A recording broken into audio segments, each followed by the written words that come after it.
मैं आपसे कहना चाहती हूं कि मणिपुर जल रहा है, महिलाएं निर्वस्त्र गिरी जा रही हैं, वहीं केन बेतवा प्रोजेक्ट का विरोध महिला इसी देश की आधी आबादी चिताओं पे बैठकर कर रही है।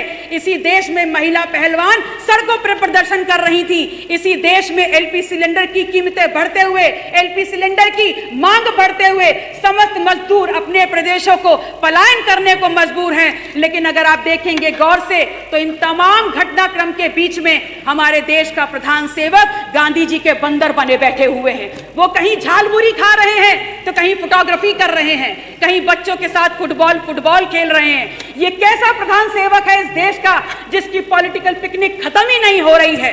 और आपके सामने यकायक ये महामानव अवतरित होते हैं तब जब 3 दिन के सत्र के बाद आपके कुत्सित मंसूबों को समूचा विपक्ष धराशायी करने का काम करता है। आप आते हैं, आप अवतरित होते हैं हमारे सामने तमाम सरकारी प्लेटफॉर्म्स को यूज करके, जैसे दूरदर्शन, जैसे संसद टीवी, रोना रट्टा मचा देते हैं। और क्या बोलते हैं? किस लिए आते हैं? इसलिए आते हैं because you wanted to build a political narrative and that too when just before when the elections of various states were going on in Indian country।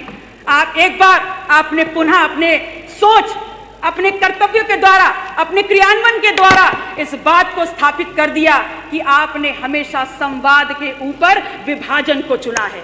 आपने इस बात को स्थापित कर दिया कि आपने हमेशा अपनी अकाउंटेबिलिटी के ऊपर आपने चुप्पी को सुना है।